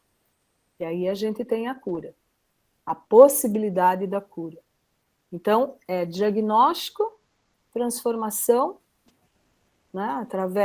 Diagnóstico, transformação através desse processo, se dá a transformação, né? Então, por isso que a gente pode imaginar o símbolo da borboleta, né?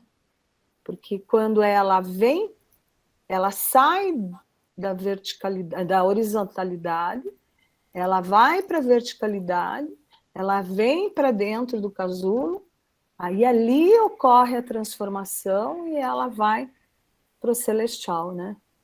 Então, ó, terra, vertical, celestial. E ela se transforma, né? Aí ela traz as cores nessa transformação. E é nas asas que ela traz as cores, que é o que liberta, né? Então, como diz o Goethe numa frase, né? As cores vivem em nossa alma. Por quê? Porque é ali que está a luz, né? A possibilidade de fazer essa contraparte com a escuridão. Então, ali está a consciência, né? A forma, assim, adquirida não precisa ser interpretada, pois se basta e descreve o seu sentido. Então, é quase como eu dizer assim, eu não preciso entender o sagrado, né? Ele me basta se eu reconhecer que isso faz parte de mim mesma. A gente trouxe muito cinema aqui, querendo ou não, imagens, né? E acho que desde a da primeira apresentação da Ju, a Kelly foi falando, o Léo, Ivana, né, nas expressões. E acho que tudo se liga, e principalmente no cinema, né? Quando a gente tem os diretores fazendo os filmes que eu achei fantástico, Kellen, quando você trouxe, falando quem nunca teve um paciente que apresentou um sonho desse, né? E a Ju colocando isso, mostrando para a gente, né? O diretor mostrando os sonhos para a gente. Eu estou vendo aqui o pessoal falando do David Lynch, né? David Lynch. Sim, eu sou fã do David Lynch. Para mim, ele é dos contemporâneos mais oníricos que tem, mais complicados também de se entender. Gostaria muito de, se a gente pudesse abrir um debate sobre o cinema mesmo, na questão da simbologia. E eu acho que Jung é muito importante para nós que trabalhamos com cinema. Afinal de contas, a gente está lidando com arquétipos, a gente está lidando com coisas em comum, a gente não quer passar mensagem para o vizinho, a gente quer passar mensagem para o mundo, né? São várias pessoas com culturas diferentes que querem ouvir, que querem sentir o que a gente sente, né? Assim, o Akira Kurosawa sai lá, né, do Japão e eu sinto a emoção dele. Então, eu acho muito importante Fellini, na Itália. Então, a gente sente o que o autor está sentindo. E, para nós do cinema, é muito importante isso, porque senão, o que a gente está fazendo aqui? Né? Eu adorei participar desse debate, eu estou feliz de estar aqui, eu sempre busquei isso, né? Eu sempre busquei debater o cinema nessa posição mais aprofundada, não só na questão técnica, né? Nós somos muito técnicos, a gente fica trabalhando, e a gente fica muito técnico, mas a gente quer trazer realmente isso. Obrigada a vocês aí. Fátima Silva, ela está perguntando sobre Deus do sonho na mitologia indígena. Vamos lá. Olá, Fátima, boa noite. Tem sim. Jurupari, tá? Que é considerado não um deus do sonho, mas como um demônio, né? Que ele ia visitar os índios quando eles estavam ali no sono, né? E que provocava pesadelos, tá? E aí o que aconteceu, até a nível histórico, tá?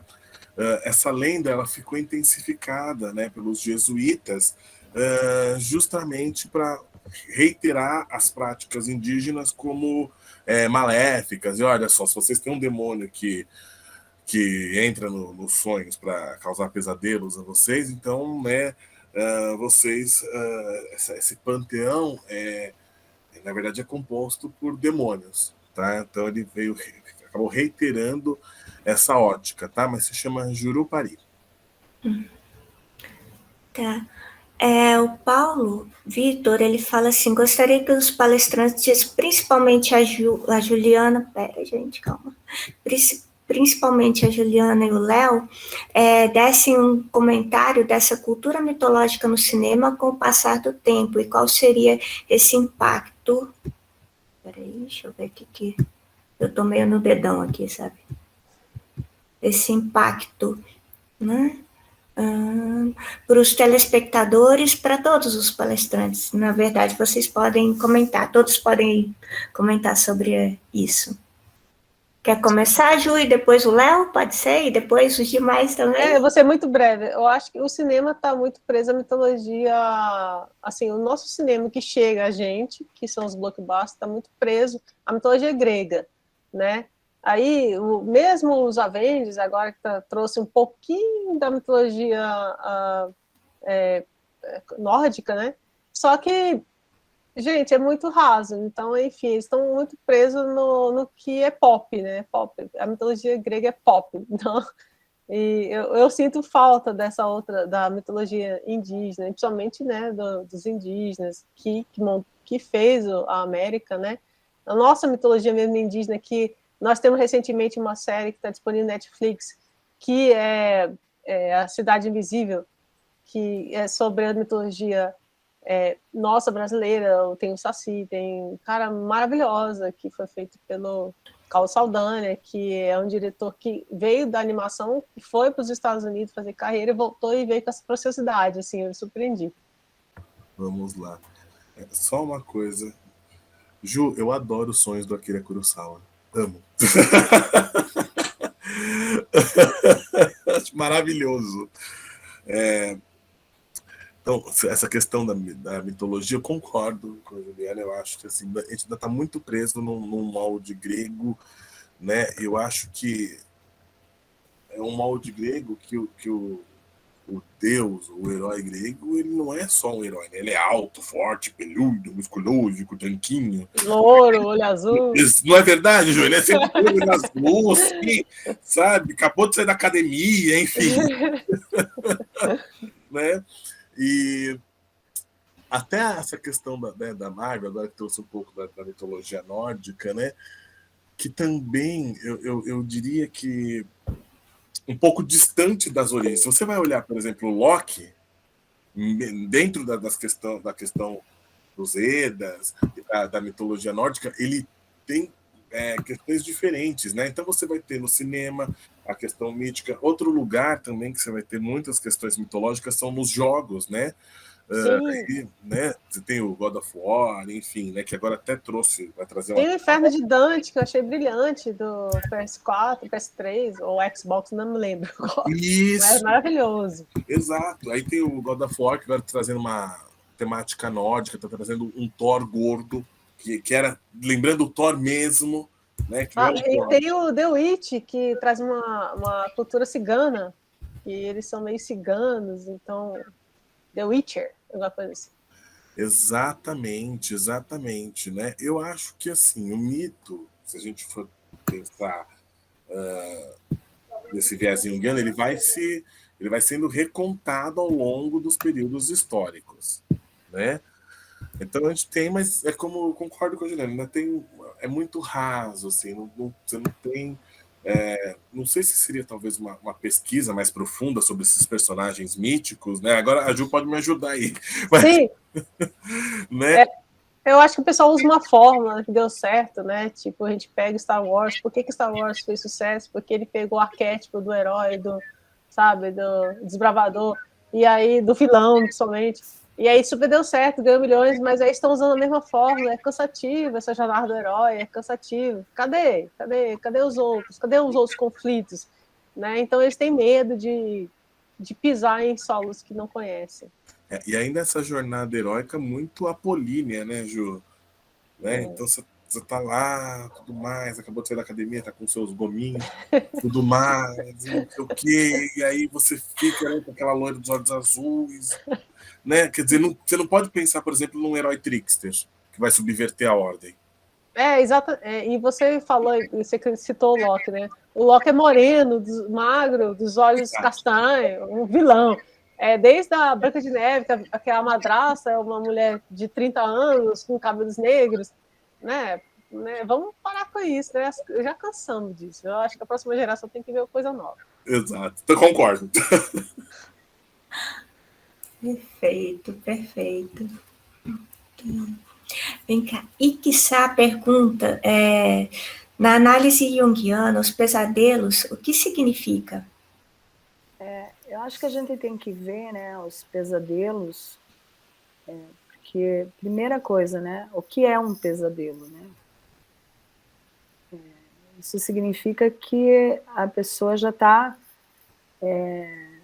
colocando ali, ó, o que eu tenho dentro de mim, que eu estou trazendo, é ruim, né? É um pesadelo, é reconhecido como algo sombrio, né? Mas tem que ser visto como uma imagem, né? Um símbolo que está representando algo. Então ele vai trazer algo do meu inconsciente, né? Então, qual é o significado daquela imagem? Ela tem que ser vista como qualquer outra imagem, né? Se é recorrente, é como se o inconsciente estivesse dizendo para a gente, né? Olhe para mim, preste atenção. Você não quer me olhar, mas eu vou falar. Eu estou te dizendo, né? Às vezes pode também trazer aspectos da sombra, né? Que precisam ser vistos pelo sonhador, né? Como integrar esses aspectos. Mas, de certa forma, a abordagem junguiana é simbólica arquetípica, né? Então, eu tenho que trazer o símbolo através do arquétipo, né? Então, qual é o arquétipo? Qual é a sombra de Deus, né? A gente pode pensar nisso, né? Então, o pesadelo, ele está representando o quê? Por que tem o sonho bom e o sonho ruim, né? Sonho bom, de repente, para a pessoa é bom, para mim pode não ser, né? Eu fico pensando nessa questão do pesadelo, né? Como a Ivana, né, falou dos sonhos recorrentes, assim, é alguma coisa... Olha, eu falaria que é um telegrama com urgente escrito. Né, algo ali que precisa ser olhado, né? E que precisa de um... Claro, todos os conteúdos precisam de atenção. Gostei do telegrama, então agora, já que o telegrama saiu em extinção já, né? Não é? É uma mensagem daquelas como é que se diz? De operadora, que insiste. E você bloqueia, daí vem outro número, bloqueia, né? Perfeita analogia. Na atualidade, o pesadelo são as operadoras que não param, os marketings que não param de azucrinar. Né? Exato, é o telemarketing que liga insistente. Exato. Sim, e se está repetindo, tem algum significado? Ah, com certeza. Com certeza. E se não vem, né? Tem uma frase que o Jung traz, inclusive nos livros negros, ele cita, né? Que se você não presta atenção em algumas coisas, eu não me lembro a frase correta, mas é em um sentido assim, né?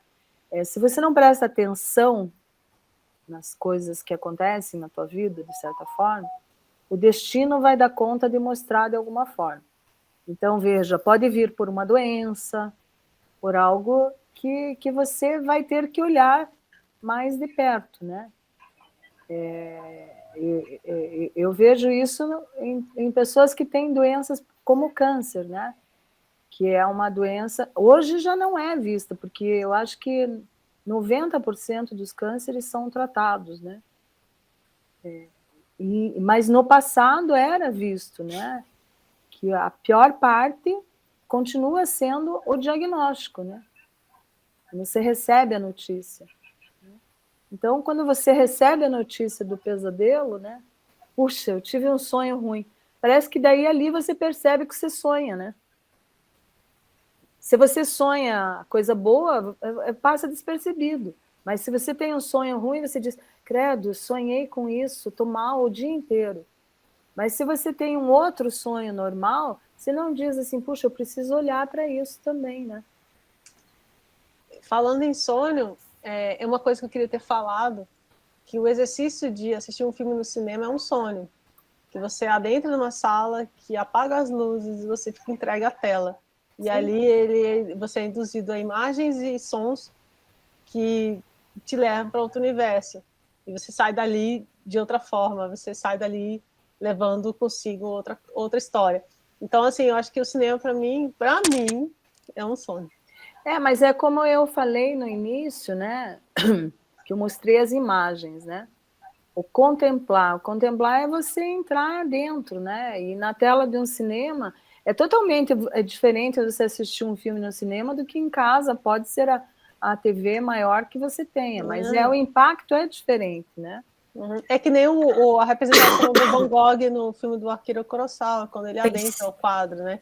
Ele se entrega, né? Ele se entrega e entra no universo, e ele tem um diálogo com o autor, e nesse diálogo ele vê que eu acho que a primeira coisa que, quando ele conversa com o Van Gogh pergunta assim, por que você não está pintando? Porque ele está olhando uma imagem. Por que você não está pintando? A pintura é um exercício de observar além do que você está vendo, você interpretar, né? Então, muito legal.